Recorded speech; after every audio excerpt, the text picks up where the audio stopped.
ते पहा, मागील तासामध्ये आपण THT SMT टेक्नॉलॉजी बघितलं. THT म्हणजेच थ्रू होल टेक्नॉलॉजी.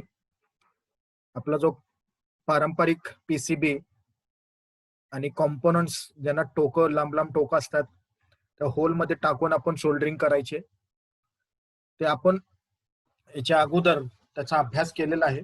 त्याच्यानंतर नवीन टेक्नॉलॉजी आलेली आहे SMT, सरफेस माउंट टेक्नॉलॉजी. याच्यामध्ये आपण काय करतो,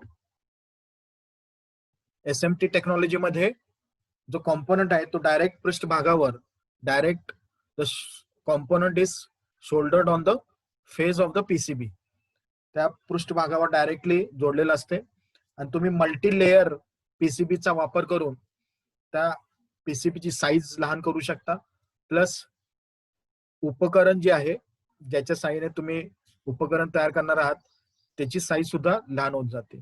तर हा SMT चा फायदा होतो, सरफेस माउंट टेक्नॉलॉजी. यामध्ये वेगवेगळे प्रकारचे आपण SMDs बघितले, सरफेस माउंट डिव्हाइसेस. 2 टोकाचे पॅसिव्ह कॉम्पोनंट्स तुमचे रजिस्टर, कॅपॅसिटर, इंडक्टर, ट्रान्सफॉर्मर्स, आणि 3 टोकं 4 टोकं असलेले ऍक्टिव्ह कॉम्पोनंट्स, डायोड, ट्रान्झिस्टर. त्याच्यावरचे जे कोडिंग्स आहेत त्या कोडिंग वरून कोणता कॉम्पोनंट कोणता आहे हे कसा चेक करायचं, तर त्याच्यासाठी आपण एक SMD कोडिंग बुक मागच्या तासामध्ये तुम्हाला मी दाखवलं की कसं ते चेक करायचं आहे. आज आपण एक नवीन टॉपिक येणार आहोत, तो म्हणजे बेसिक SMT SMD टेक्नॉलॉजी तर बघितलेलं आहे. त्याच्यामध्ये आता शोल्डरिंग अँड डिशोल्डरिंग SMD पॅकेजेस. पहिल्यांदा आपण सोल्डरिंग डिशोल्डरिंग बघणार आहोत आणि त्याच्यानंतर SMD पॅकेजेसिंग बघणार आहोत. तर शोल्डरिंग यामध्ये आपण आता टॉपिक्स कोणते कोणते कव्हर करणार आहोत हे बघूया आपण. Introduction to surface mount technology, आपण हे इंट्रोडक्शन दिलेलं आहे.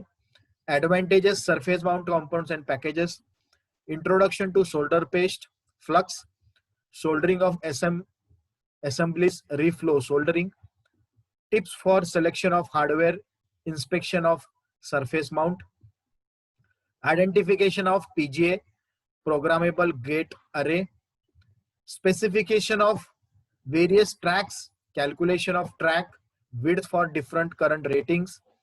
हे सगळं SMD च्या PCB संदर्भात आहे सगळं. Cold continuity check of PCBs, identification of loose, dry shoulders, broken tracks on printed wiring assemblies, आणि introduction to pick place machine, reflow oven, preparing stencil and stencil printer. या सगळ्याला आपल्याला जवळपास 18 तासाचा वेळ आहे. 18 तासामध्ये आपण हे सगळं पाहणार आहोत.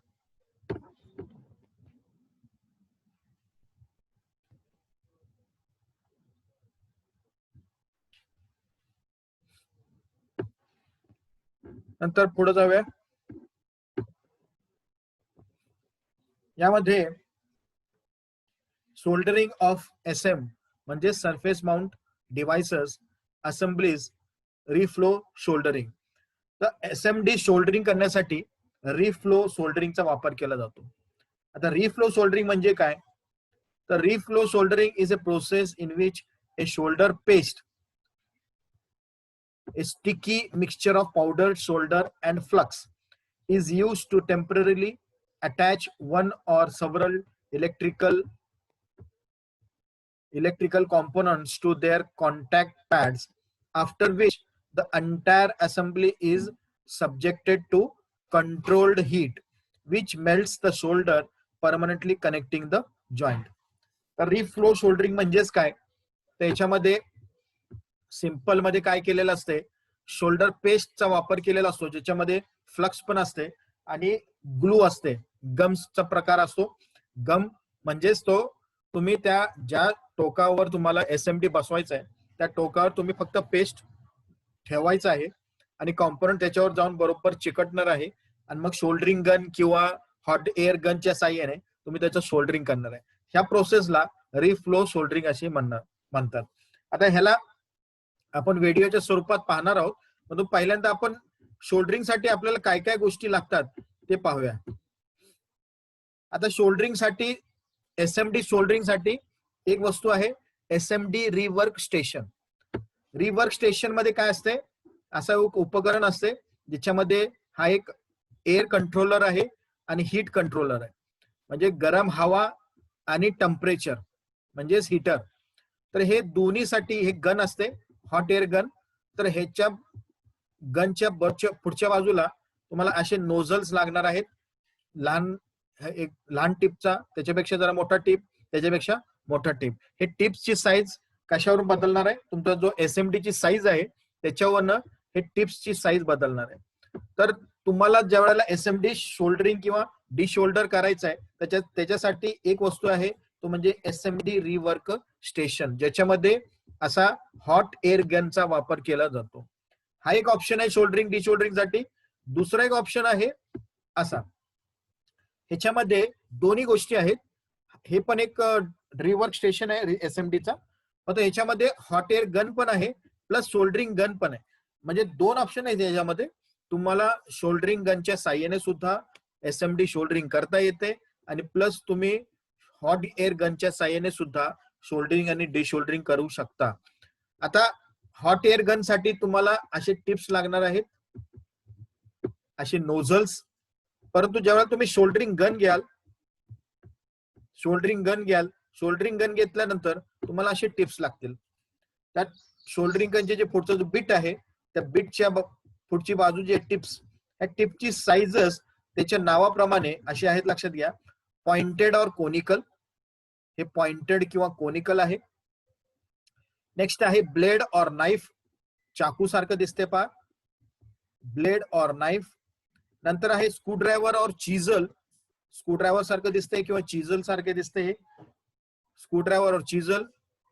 चौथा आहे बेवल, हे थोडस पुढच्या बाजूला चपटा आहे या ठिकाणी.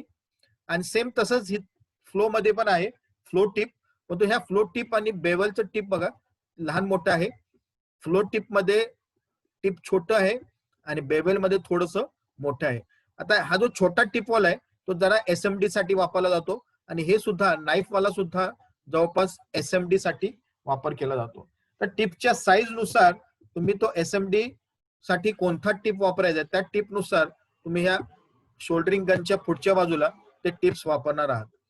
आणि ह्या शोल्डरिंग गनला आपला जो पारंपरिक शोल्डरिंग गन आहे ते जवळपास तुमचे 10, 15, 25, 50, 65, 150 असे वॅटचे शोल्डरिंग गन असतात. पण त्याला टेम्परेचर कंट्रोल नसते, तुम्ही डायरेक्टली शोल्डरिंग करता. 25 वॅटचा शोल्डरॉन घेतला, डायरेक्टली तुम्ही रजिस्टर कॅपॅसिटर शोल्डरिंग करता, डायोड ट्रान्झिस्टर. पण या ठिकाणी एसएमडी कॉम्पाउंड एकदम लहान असतात, त्याच्यासाठी स्टेशन, हा जो एसएमडी रिव्हर्स स्टेशन आहे ह्याच्यामध्ये टेम्परेचर कंट्रोलर असते, लक्षात घ्या. म्हणजे तुम्हाला किती कंट्रोलवर ठेवायचं आहे किंवा ऑटोमॅटिक कंट्रोलर असतो.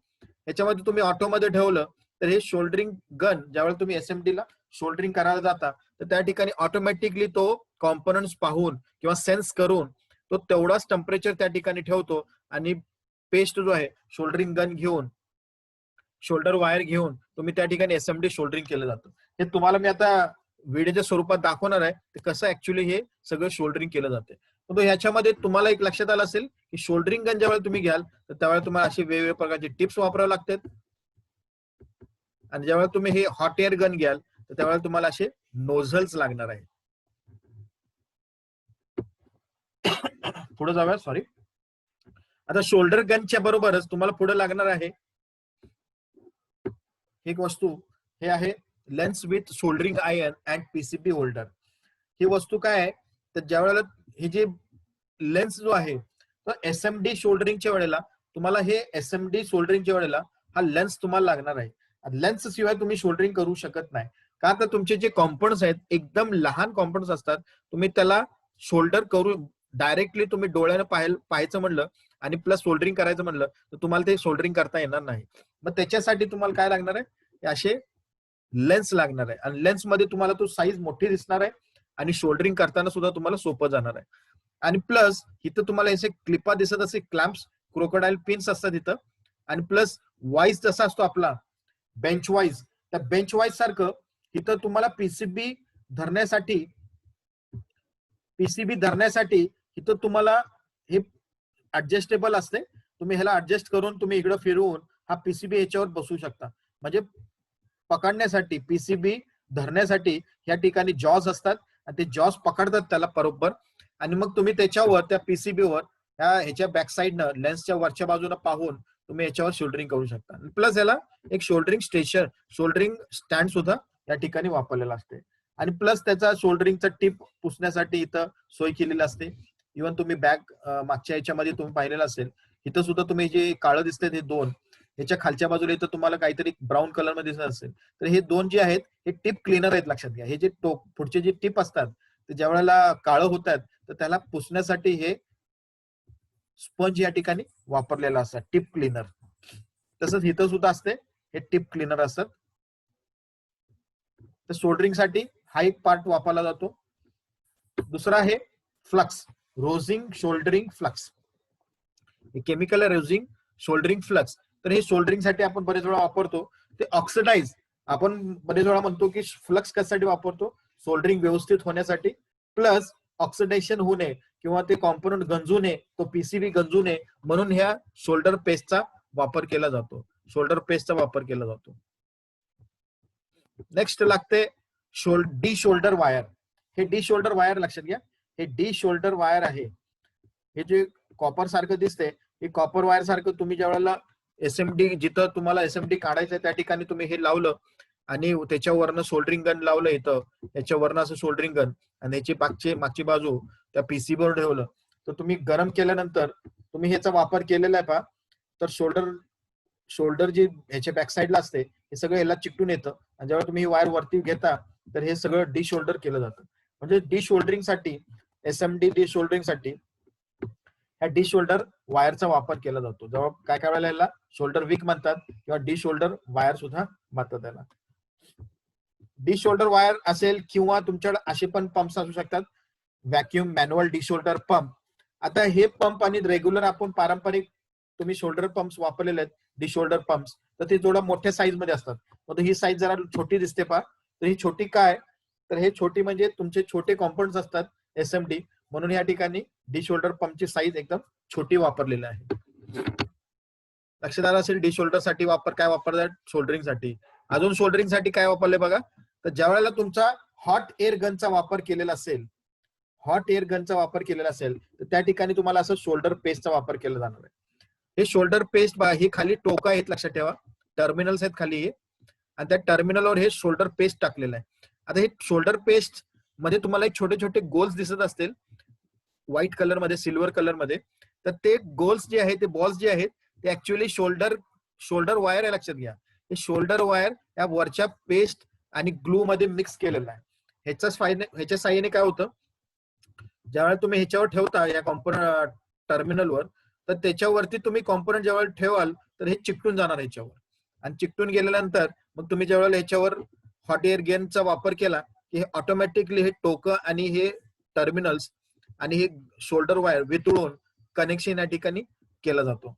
आता ते कसं केलं जाते तुम्हाला मी ते व्हिडिओ स्वरूपात दाखवणार आहे, हॉट एअर गनच्या साह्याने सुद्धा आणि शोल्डर गनच्या साह्याने सुद्धा कसं शोल्डर केलं जातो.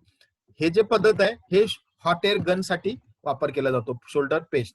आता हे पेस्ट सुद्धा तुम्हाला हे मोठं दिसत असेल तर ऍक्च्युअली हे लहान आहे, कॅमेराच्या फोकस नुसार हे मोठं दाखवलेलं आहे, मग ऍक्च्युअली हे भरपूर लहान आहे. किती लहान आहे तुमच्या ह्या कॉम्पोनंट ह्या वस्तूवरनं कल्पना येईल.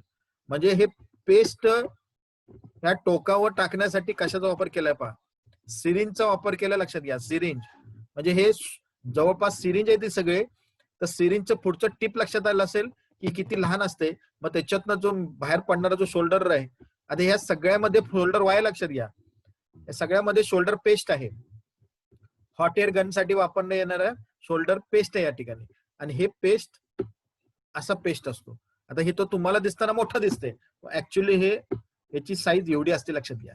म्हणजे ह्याच्यातनं बाहेर पडताना एकदम कमी प्रमाणात बाहेर पडणार आहे. तर हे सिरिंज मधून शोल्डर पेस्ट त्या टोकावर लावला जातो, आणि ते पण कशासाठी, ज्यावेळेला तुम्ही हॉट एअर गनचा वापर करणार आहे. ज्यावेळेला तुम्ही शोल्डर गनचा वापर करणार आहात त्यावेळेला तुम्हाला काय लागणार आहे, असे शोल्डर वायर्स लागणार आहेत. Shoulder wires. आता तुम्हाला पेस्ट वापरून चालणार नाही, ह्याच्यासाठी तुम्ही ह्या ठिकाणी शोल्डर गन जेव्हा वापराल तेव्हा शोल्डर वायर लागणार आहे. आता शोल्डर वायर आतापर्यंत आपण लीड असलेले बघितलेत. लीड म्हणजे टिन अँड लीड, ज्याच्यामध्ये प्रमाण असतो 60-40चा. म्हणजे 60-40 असेल तर त्या ठिकाणी 60% टिन असते, 40% लीड असते. आतापर्यंत आपण लीड असलेले शोल्डर वायर बघितले, पण आता इथनं पुढे तुम्हाला जे वायर्स मिळणार आहेत तुम्हाला लीड विरहित म्हणजेच लीड नसलेले, लीड फ्री शोल्डर वायर्स वापरायला मिळणार आहेत. मग त्याच्यामध्ये काय आहेत बघा, दोन प्रकार आहेत त्याच्यामध्ये.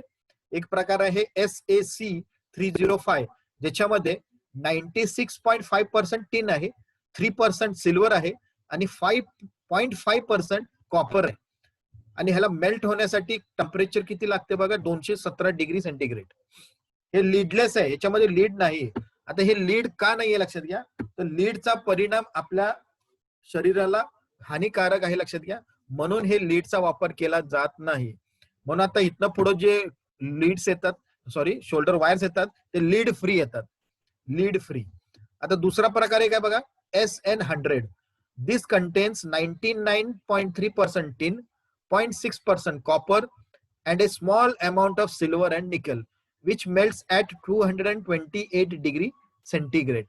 तरी पहा या दोन्ही प्रकारामध्ये लीडलेस मध्ये लीड कुठेही वापरलेलं नाही. पहा इथं कुठेही वापरलं, टिनचा वापर केला, टिन काय आपल्याला बॉडीला हानिकारक नाही, पण हे दोन्ही मध्ये पहा लीड कुठंच नाहीये. फक्त ह्या पारंपरिक शोल्डर वायर जिथं 60-40 असते प्रमाण, त्याच्यामध्ये तुम्ही लीड, टिन आणि लीडचा वापर करताय आणि त्याचा मेल्टिंग पॉइंट किती पहा, 190 डिग्री सेंटीग्रेड.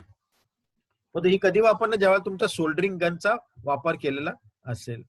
नेक्स्ट आहे, ह्या सगळ्या कॉम्पोनंट्सना पकडण्यासाठी तुम्ही कशा साह्याने तुम्ही पकडणार आहात, तर त्याच्यासाठी तुम्हाला लागणार आहे ट्विझर्स. तर ट्विझरचे पण टिप्स पहा, स्ट्रेट, कर्ड, अँग्युलर, परत कर्ड, असे वेगवेगळे प्रकारचे ट्विझर्स तुम्हाला वापरात येणार आहे सोल्डरिंग करण्यासाठी, SMD सोल्डरिंग करण्यासाठी. आणि अजून एक वस्तू तुम्ही वापरू शकतात, अजून काही लोक अशी पण वस्तू वापरतात, फ्यूम एक्स्ट्रॅक्टर किट. शोल्डर गनच्या मधून बाहेर पडणारा जो धूर आहे, तो धूर तुमच्या नाकात जाऊ नये म्हणून, तुमच्या बॉडीच्या आतमध्ये जाऊ नये म्हणून, तर एक एक्झॉस्ट फॅन सारखा मिनी फ्यूम एक्झिस्टर किंवा फ्यूम एक्स्ट्रॅक्टर किट तुम्ही त्याचा वापर करू शकता. तर असे काय वस्तू आहेत SMD शोल्डरिंग आणि डिशोल्डरिंग साठी. तुम्ही या ठिकाणी स्टेप बाय स्टेप बघितलं असेल की तुम्हाला शोल्डरिंग साठी काय काय गोष्टी लागतात. तर याच्यामध्ये हॉट गेन गन, SMD वर्कस्टेशन, नोझल्स, नंतर SMD रिवर्क स्टेशन, त्याचे बिट्स वेगवेगळ्या प्रकारचे, नंतर हे solder flux, solder desolder wire, desolder pump, soldering paste. ज्यावेळेला तुम्ही हॉट एअर गनचा वापर कराल ते कशातून द्याल, तर ह्याच्यातनं शोल्डरिंग गन जवळपास सिरिंज मधून ते पेस्ट टाकणार आहात टोकांवर. शोल्डर गनचा वापर केला तर शोल्डर वायर आहे, लीड असलेला किंवा लीडलेस असलेला, आणि ट्विझर्स. प्लस तुम्ही हे एखादा फ्यूम एक्स्ट्रॅक्टर किट सुद्धा वापरू शकता. आता तुम्हाला मी एक छोटासा व्हिडिओ दाखवतो की ज्याच्यामध्ये शोल्डरिंग कसं केलेलं आहे.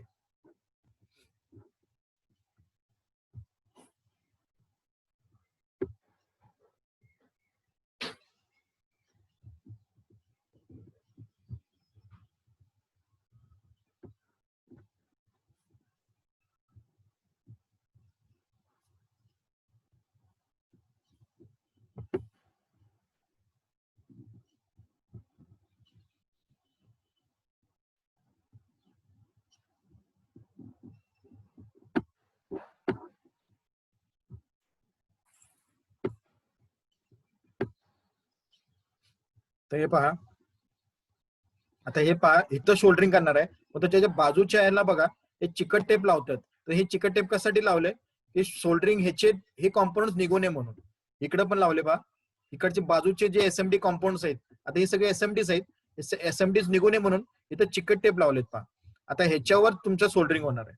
आता बघा ह्या सिरिंज मधून हे बघा शोल्डर पेस्ट काढले जातात. बघा मगाशी तुम्हाला मी शोल्डर पेस्ट दाखवलं, आता ही बघा ह्याची साईज किती आहे, हे तुम्हाला तरी सुद्धा ह्या लेन्सच्या वरनं हे शूटिंग केलेलं आहे, म्हणून हे तुम्हाला थोडंसं मोठं दिसतंय. हे शोल्डर पेस्ट आहे आणि जर लहान लहान कण याचे शोल्डर वायरचे दिसत असतील आतमध्ये. आता हा बघा आयसी बरोबर बसवला बघा. आता हे आयसी त्याच्यावर बसवलाय, तर आयसी बसवल्यानंतर बघा ऑटोमॅटिक ते चिकटणार आहे. आता काय होणार आहे, हॉट एअर गनचा वापर करणार आहे पहा. हे बघा हॉट एअर गन, त्याचं नोझल त्याच्या जवळ नेलंय.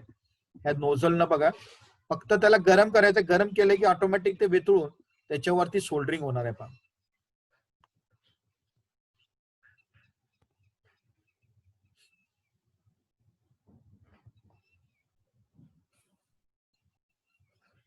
याला म्हणतात reflow soldering. Reflow soldering SMD साठी वापरला येणारा रिफ्लो सोल्डरिंग.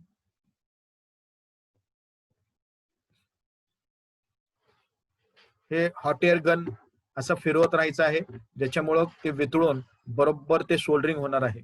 आणि जो एक्स्ट्रा फ्लक्स जो आहे तो परत तुम्हाला साफ करून घ्यायचा आहे. तुम्ही असं चेक करू शकता की हे सोल्डरिंग व्यवस्थित झालंय का नाही थोड्या वेळाने.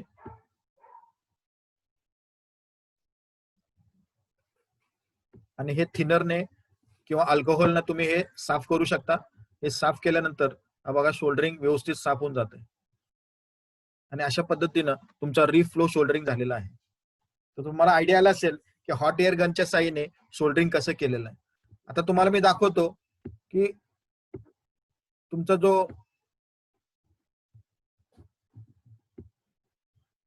हॉट एअर गन आहे किंवा एसएमडी वर्क स्टेशन आहे तो कसा कार्य करतो त्याचा आपण व्हिडिओ बघूया आता.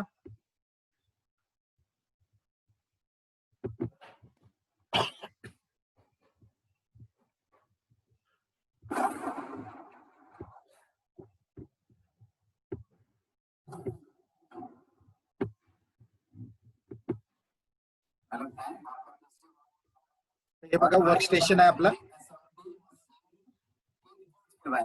आता कसं कार्य करते ते आपण बघूया. हमारे पास बहुत सारे कमेंट आ रहे थे कि सर आप बताइए कि असेंबली मशीन को कैसे यूज करना है, ठीक है, और कौन से कंपोनेंट निकालने के लिए इसको किस पे सेट करना है. तो इस मशीन में यूज होता है बेसिकली बोर्ड के अंदर जितने भी कंपोनेंट्स होते हैं, जैसे आता याच्यावर जे कॉम्पोनंट्स आहेत तुम्ही शोल्डरिंग डिशोल्डरिंग साठी त्याचा वापर करू शकता. हे सगळे एसएमडीज आहेत. मदरबोर्ड आहे, लक्षात घ्या, कम्प्युटरचा मदरबोर्ड. लॅपटॉपचा मदरबोर्ड आहे हा लॅपटॉपचा.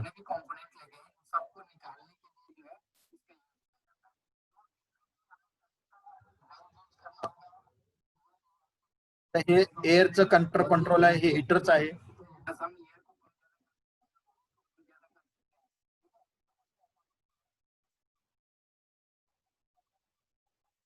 हे चालू बंद करण्यासाठी बटन आहे. वरती ऑन आहे, खाली ऑफ आहे. आता हे चालू झालं पहा, हे बंद झालं. आता हॉट एअर गन. आता कॉम्पोनंट काढायचं असेल तर एअर कुठल्या इथं नंबर्स आहेत 1 2 3 4 5 6 7 8. आता हे कॉम्पोनंट काढायचं असेल तर कोणत्या याच्यावर ठेवायचं आहे नंबरवर. 2 आणि 3च्या मध्ये ठेवायचं आहे बरोबर. कॉम्पोनंटच्या साईज वर सेटिंग आहे, लक्षात घ्या.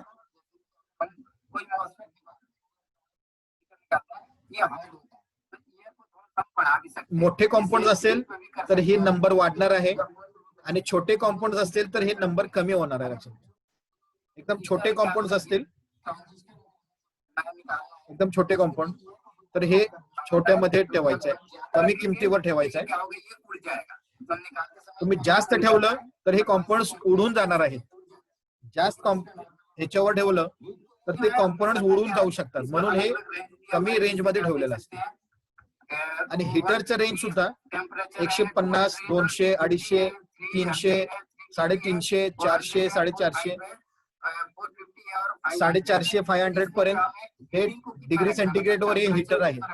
कॉम्पोनंटच्या साईज वर हे टेम्परेचर सेट करायचं आहे. छोटे छोटे कंपोनेंट निकालते हैं, बिल्कुल छोटा वाला जो कि मैं अभी बार बार बता रहा हूँ इसके बारे में. लहान कॉम्पोनंट्स असतील, लहान कॉम्पोनंट्स काढायचे असतील निकालना है तो उसके लिए जो हमें हीट को जो है 250 या 300 पे रखना है. 250 ते 300च्या रेंज मध्ये ठेवायचे आहे.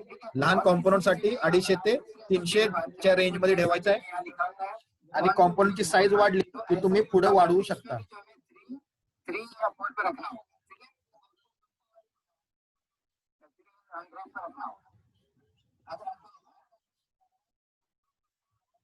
मोठे कॉम्पोनंट साठी तुम्ही पुढच्याच रेंजला जाणार आहात.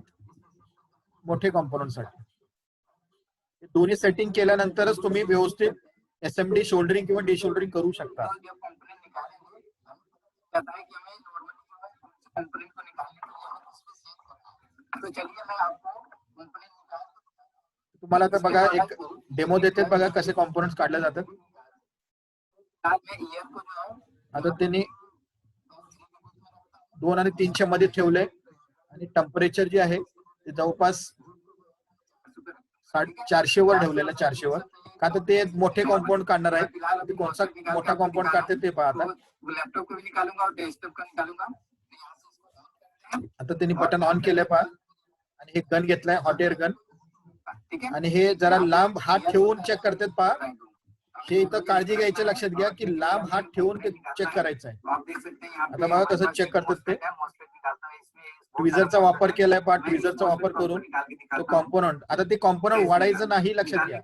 इथं हे काळजी घ्यायची, ज्यावेळेस तुम्ही हे हॉट एअर गन वापरताय ते असं वडत काढायचं नाही आहे, फक्त धरण्यासाठी आहे ट्विझर.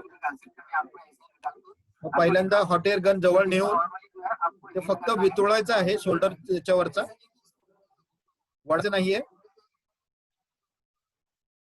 वडायला गेला तर हे कॉम्पोनंट तुटू शकतो, लक्षात घ्या. म्हणून फक्त हे गरम करायचंय. गरम केल्यानंतर हलक्या हाताने तुमच्या लक्षात येईल की ते मोकळं झालंय आणि मग हळूच त्याला बाजूला घ्यायचंय. तर ते पहा, दिसेल तुम्हाला. मोठा कॉम्पोनंट असल्यामुळे बघा टेम्परेचर जास्त वर ठेवलंय. आता बघा ते हलक्या हाताने बघा लगेच निघाला पहा. गरम जसं केलं की निघून गेलं. आता हे डिशोल्डर झालेलं आहे. हे डिशोल्डर झाले. आता शोल्डरिंग करतात बघा. परत शोल्डरिंग करण्यासाठी तीच पद्धत आहे. शोल्डरिंग साठी सुद्धा तेच पद्धत आहे. सेम तसंच कॉम्पाउंड तसंच ठेवलाय आणि फक्त त्याला गरम करायचं आहे. कुछ नहीं करना है. जितना हीटिंग है एयर है उतना ही रखना है और इस पर रख के नॉर्मली हम हीट कर देना है. इसके ऊपर से दबा नुसतं प्रेस करून ठेवायचंय आणि नुसतं गरम करायचं त्याला. हॉट एअर गनच्या साईडने नुसतं त्याच्या जवळ न्यायचंय आणि गरम केलं की ऑटोमॅटिक ते शोल्डरिंग होणार आहे. झालं, बसलं, थोडा वेळ थांबला की शोल्डर तुमचा जो एसएमडी आहे तो शोल्डरिंग झाल्यानंतर फिक्स बसलेला आहे.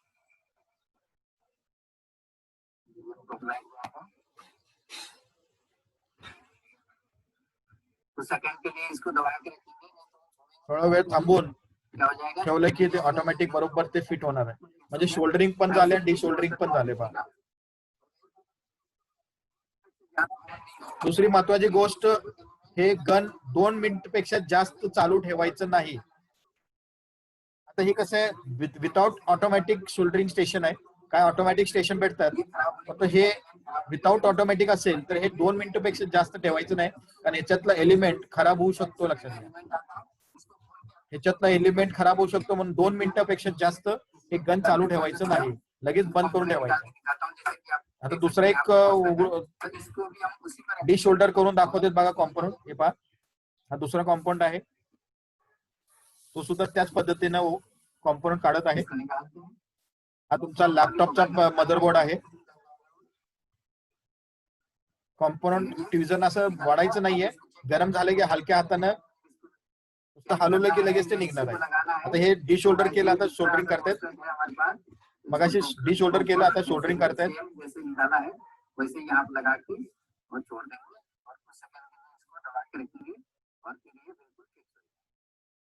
अगर हमें छोटे कंपोनेंट निकालना है आता लहान कॉम्पोनंट साठी बघा त्यांनी बघा टेम्परेचर कमी केलं पहा, आणि इव्हन हवेचं कंट्रोल सुद्धा त्यांनी कमी केलं पहा, आणि हे सुद्धा कमी केलं. आता बघा छोटं कॉम्पोनंट काढते ते बघा, इथलं छोटा कॉम्पोनंट काढते बघा. नुसतं गरम करायचंय, ऑटोमॅटिक निघून जाते. हे बघा लगेच निघालं, डिशोल्डर झालंय.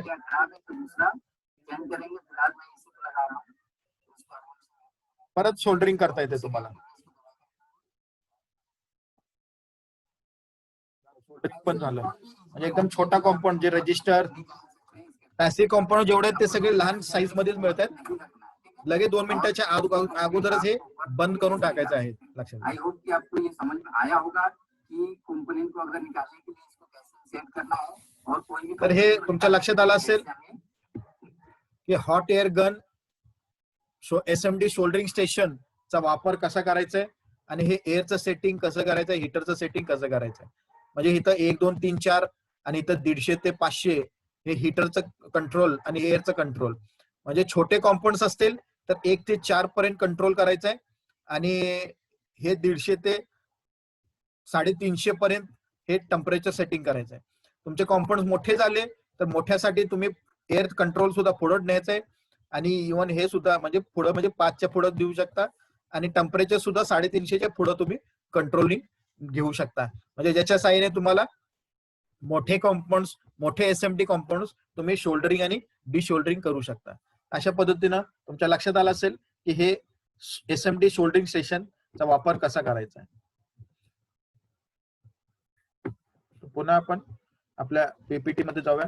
तरी तुम्हाला मी दोन्ही व्हिडिओ दाखवलेत की तुमचा शोल्डरिंग आणि डिशोल्डरिंग SMD डिव्हाइसेस कसे केले जातात.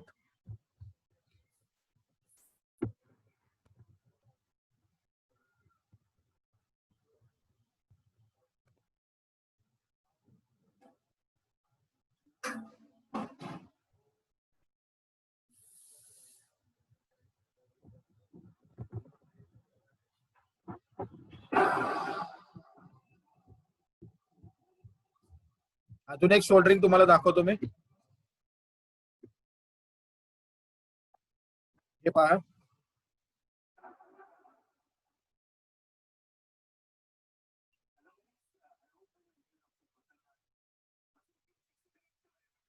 याच्यामध्ये सुद्धा बघा SMD सोल्डरिंग कसं केलं जाते पहा.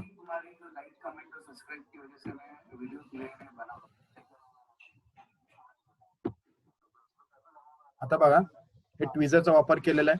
आता इथं बघा हॉट एअर गन नाहीये, इथं सोल्डरिंग गनचा वापर केलाय पहा. आणि याचा टिप बघा किती लहान आहे पहा. मगाशी आपण बघितलेलं बेबेल प्रकार किंवा राऊंड प्रकार जो आहे तो बघा, आणि हा SMD बघा किती लहान आहे. ते कसं सोल्डरिंग केलं जाते पहा. इथं तुमचा हॉट एअर गनचा वापर केलेला नाहीये, इथं सोल्डरिंग गनचा वापर केलेला आहे पहा.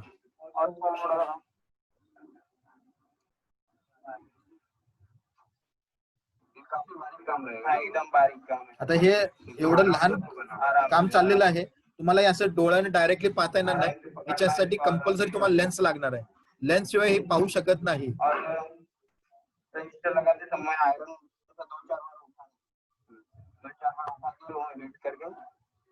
बरोबर शोल्डर हो जाएगा. जे प्रॉपर आपला सोल्डरिंग आहे त्या पद्धतीनं हे सोल्डरिंग करत आहेत पहा.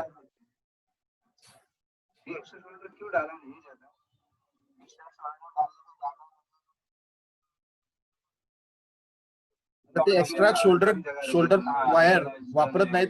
जे शोल्डर तिथं आहेत त्याचाच वापर करून ते शोल्डरिंग करत आहेत. कारण जास्त वापरला तर शेजारचे कॉम्पाउंड सुद्धा खराब होऊ शकतात किंवा निघू शकतात. एक बाजू लग जाए ना परफेक्ट, दुसरी बाजू लगने में टाइम. ये अभी एक बाजू बिठा रहे हैं, राइट? हाँ, एक बाजू. यस, अभी एक साइड लग गया. हे शोल्डरिंग झाले पहा. हे सगळं शोल्डरिंग वायरचं, शोल्डर वायर आणि शोल्डर गनच्या साहाय्याने शोल्डरिंग करतात बघा. याच्यासाठी खूप प्रॅक्टिस लागणार आहे शोल्डरिंग गनच्या साहाय्याने शोल्डरिंग करण्यासाठी. आणि एकदम छोटं काम आहे, एकदम बारीक आणि नाजूक काम आहे. याच्यासाठी भरपूर प्रॅक्टिस लागणार आहे. हे बघा बरेच वेळाला वापरून मग ते शेवटी बघा इथं लेन्स वापरलाय बघा, इथं लेन्स ठेवलाय त्यांनी. आता कॅमेराच्या फोकसने दाखवतात किती लहान कॉम्पाउंड त्यांनी शोल्डर केलेलं आहे. हे बघा एवढे लहान कॉम्पाउंडचं शोल्डरिंग केलं.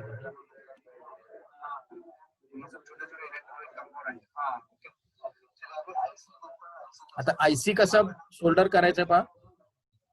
आता IC कसं शोल्डर केलं जातं ते बघूया.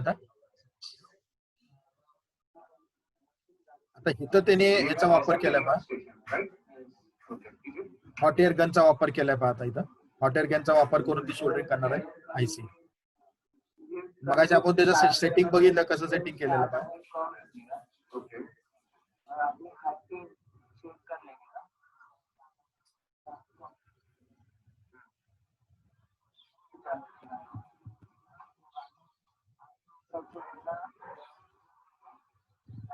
आता बघा फक्त त्याच्यावर ते जवळ नेतात ते आणि तो कॉम्पाऊंड अजिबात वाढायचा नाहीये, फक्त ते गरम केल्यानंतर हलक्या हातानं लगेच लक्षात येते की तो मोकळा झालाय का नाही. आता हॉट एअर त्या ठिकाणी सोडलं जात आहे, तो कॉम्पाऊंड हलक्या हातानं लगेच आपल्या लक्षात येते की तो मोकळा झालेला आहे.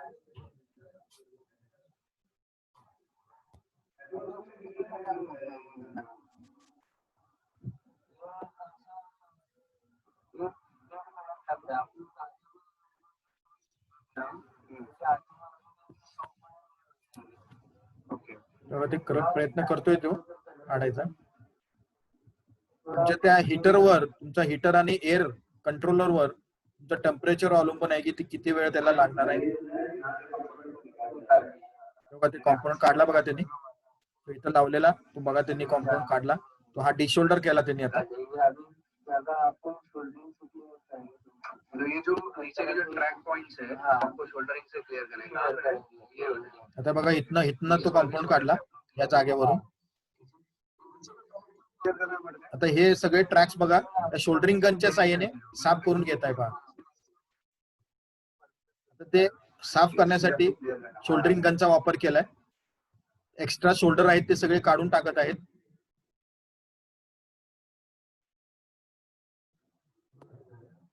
आता ते टोकं व्यवस्थित साफ करून घेतलंय. सोल्डरिंग करायच्या अगोदर हे सगळं साफ करून घेतलंय व्यवस्थित.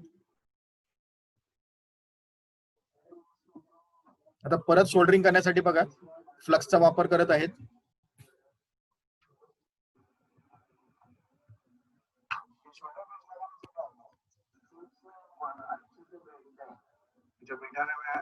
आता हे फ्लक्सचा वापर करत आहेत बघा, सोल्डरिंग फ्लक्सचा वापर करत आहेत.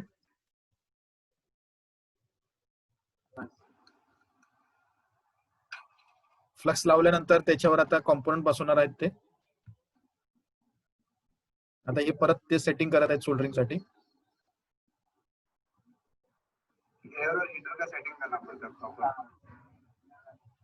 आता ट्विझरच्या साहाय्याने कॉम्पोनंट धरून तो बरोबर तिथं जिथं फ्लक्स कॉम्पोनंट मगाशी काढलेला तिथंच बरोबर ते बसवणार आहे. ते बघा, ते बघा बरोबर इथं फिट केलेलं आहे. आता नुसतं फक्त तिथं हॉट एअर गन फक्त तिथं जवळ नेलं की ते गरम झाल्यानंतर शोल्डर वायर वितळून ऑटोमॅटिक त्याचं कनेक्शन होणार आहे. बघा जवळ त्याच्या नेलं की ते वितळून ऑटोमॅटिक त्याचं सोल्डरिंग होणार. फक्त त्याच्यावरती दाब द्यायचा आहे त्याच्या साह्याने.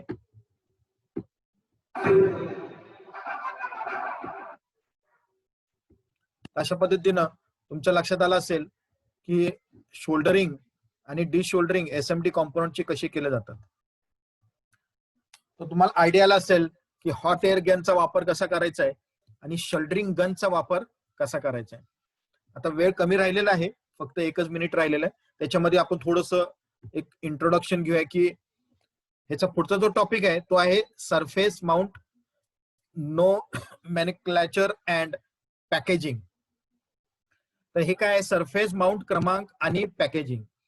आता हे एसएमटीज तुम्हाला वेगवेगळ्या प्रकारच्या पॅकेजेस मध्ये, म्हणजे कंपनीतून बाहेर आल्यानंतर कोणत्या कोणत्या पद्धतीनं पॅकेजिंग मध्ये मिळतात आणि त्यांची साइजेस कशी असतात, साइजेस आकार कोणत्या कोणत्या साइजेस मध्ये असतात एसएमडीज, त्याचे आकार किती असते, लांबी रुंदी किती असते, हे जे साइजेस वेगवेगळ्या प्रकारचे म्हणजे लहान मोठे त्याचं कोडिंग, ह्या पद्धतीचं जे कोडिंग आहेत, साइजेस आहेत, पॅकेजिंग आहेत आणि कारखान्यामध्ये मॅन्युफॅक्चरिंगच्या वेळेला हे कशा स्वरूपात पोहोचतात, या सगळ्यांचं बद्दल जे टॉपिक आहे ते आपण पुढच्या तासामध्ये बघणार आहोत.